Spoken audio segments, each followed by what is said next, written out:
Hello students, welcome to my YouTube channel अपना commerce school. And आज का हमारा टॉपिक है objectives of management. This lecture is basically for all the students of class 12th business study commerce, but apart from it it is also beneficial for all the students of B Com honours and all the beginners of management field. चलिए start करते हैं। And सबसे पहले हम बात करते हैं what is the meaning of objective. ठीक है स्टूडेंट्स, तो देखिए ऑब्जेक्टिव्स क्या होते हैं। Objectives are the end result of an organization for which several activities are directed। मतलब ऑब्जेक्टिव क्या है? किसी भी ऑर्गेनाइजेशन का वो एंड रिजल्ट, किसी भी ऑर्गेनाइजेशन का लास्ट टारगेट जिसके लिए ऑर्गेनाइजेशन में सेवरल एक्टिविटीज़ परफॉर्म की जाती हैं। अब सेवरल एक्टिविटीज़ किस तरीके की ऑर्गेनाइजेशन परफॉर्म की जाती हैं?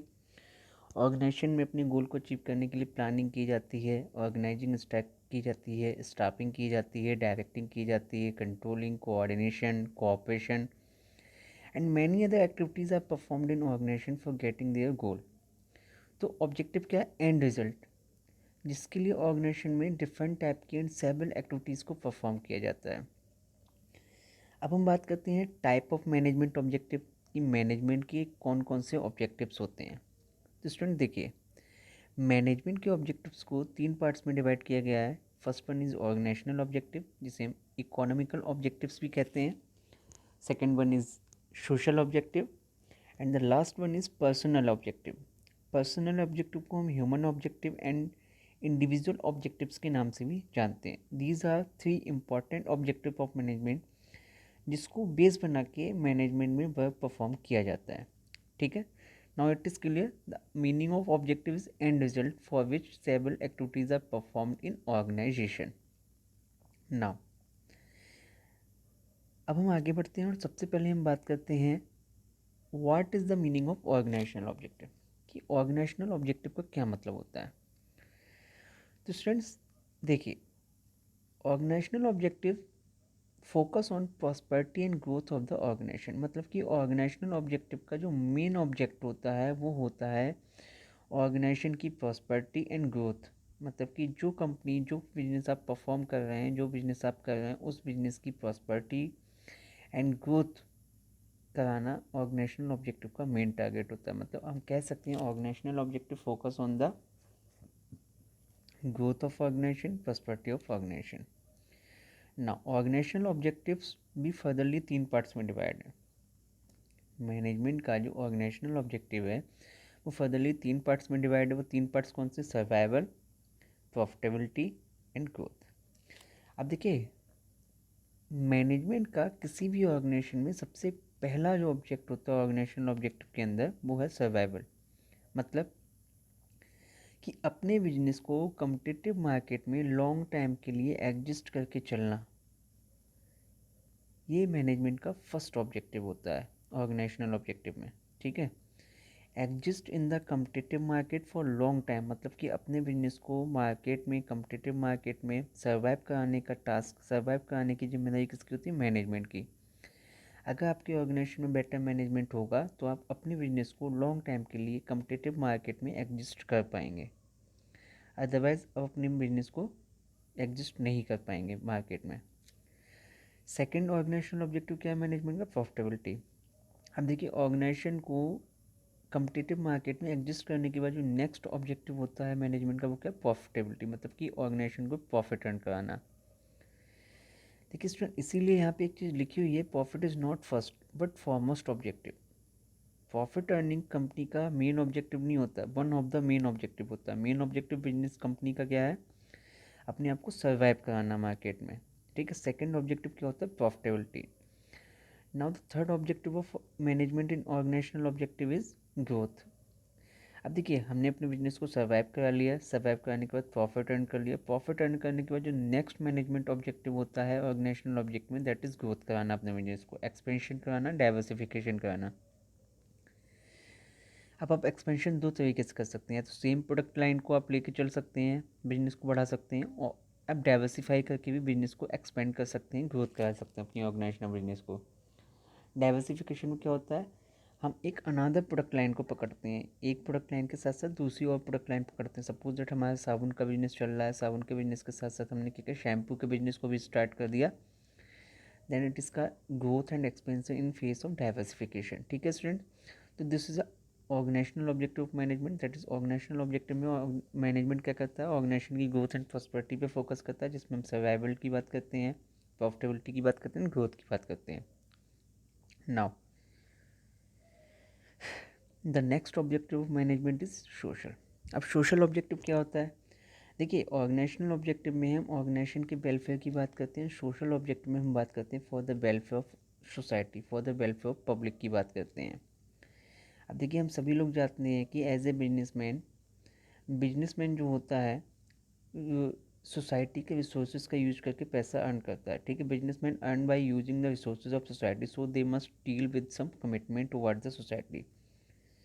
और जब एज ए बिजनेसमैन हम सोसाइटी के रिसोर्सेज को इस्तेमाल करके पैसा अर्न करते हैं, अर्निंग्स करते हैं, तो हमारी भी कुछ कमिटमेंट्स होती हैं, हमारी भी कुछ कमिटमेंट्स होनी चाहिए विद सोसाइटी। कैसे सब कमिटमेंट, फॉर एग्जांपल हमें अपने सोसाइटी में रहने वाले लोगों के लिए क्वालिटी प्रोडक्ट प्रोवाइड कराना है एट रीजनेबल प्राइस, मतलब कि cheap and best product market में प्रोवाइड कराना। अनफेयर ट्रेड प्रैक्टिसेस को अवॉइड करना। अनफेयर ट्रेड प्रैक्टिसेस मतलब fraud, adulteration, manipulation of goods and product, इसको अवॉइड करना। एम्प्लॉयमेंट अपॉर्चुनिटीज़ प्रोवाइड कराना भी हमारा एक सोशल ऑब्जेक्टिव है as human being, as a businessman.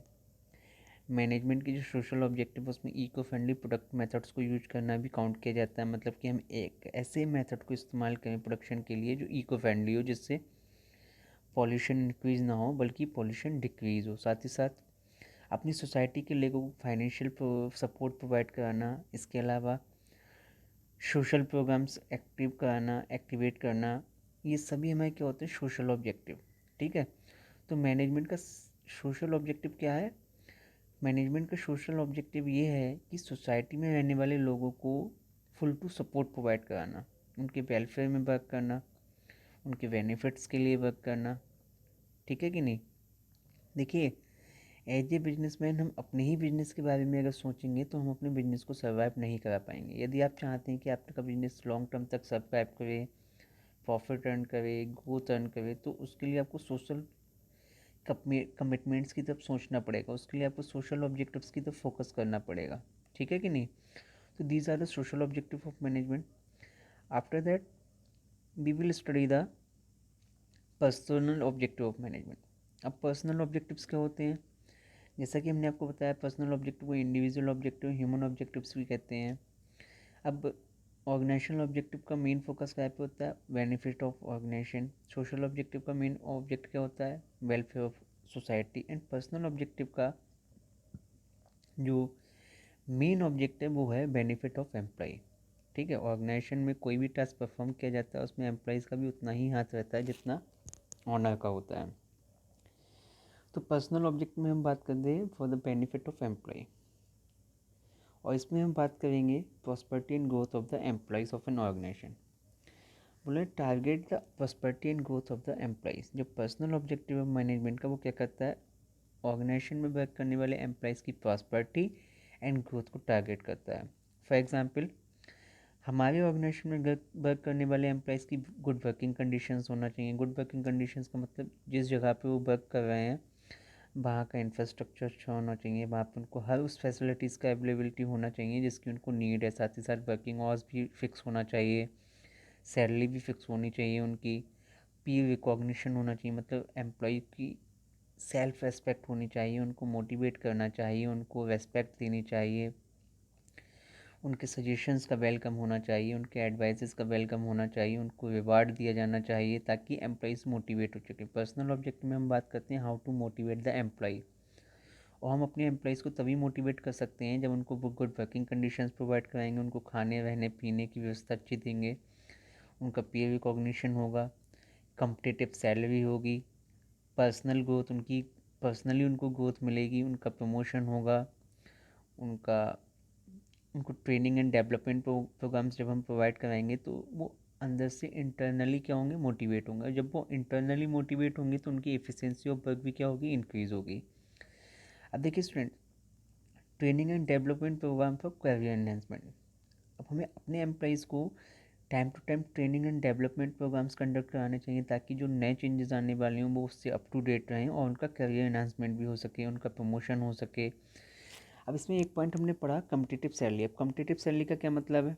देखिए, कम्पिटिटिव सैलरी का मतलब है कि यदि कोई एम्प्लॉई एक ऑर्गेनाइजेशन में as a sales manager work कर रहा है और एक दूसरा एम्प्लॉय बी है, वो सेम टाइप की ऑर्गेनाइजेशन में as a sales manager work कर रहे हैं, तो सेम लेवल पे दो सेम ऑर्गेनाइजेशन जिसमें दो एम्प्लॉय सेम लेवल पे वर्क कर रहे हैं, तो दोनों की सैलरी कैसी होनी चाहिए? इक्वल होनी चाहिए, या थोड़ा बहुत वेरिएशन होना चाहिए, इससे ज़्यादा वेरिएशन नहीं होना चाहिए। तो कम्पिटिटिव सैलरी का मतलब है the salary of all the employ of same level in a same organisation should be equal और नियर अबाउट इक्वल। तो ये तो थोड़ा बहुत वेरिएशन चल जाएगा, किसी की 12,000 है तो दूसरे की 11,000 या 13,000, वो तो चल जाएगी। अब किसी की 13,000 है, किसी की 6,000, तो ये बहुत वेरिएशन हो जाता है। तो कम्पिटिटिव सैलरी का मतलब यही है कि यदि दो एम्प्लॉइज सेम लेवल पे सेम तरीके की दो ऑर्गेनाइजेशन में वर्क कर रहे हैं, तो दोनों की सैलरी लगभग लगभग एक होनी चाहिए। आगे बात समझ में?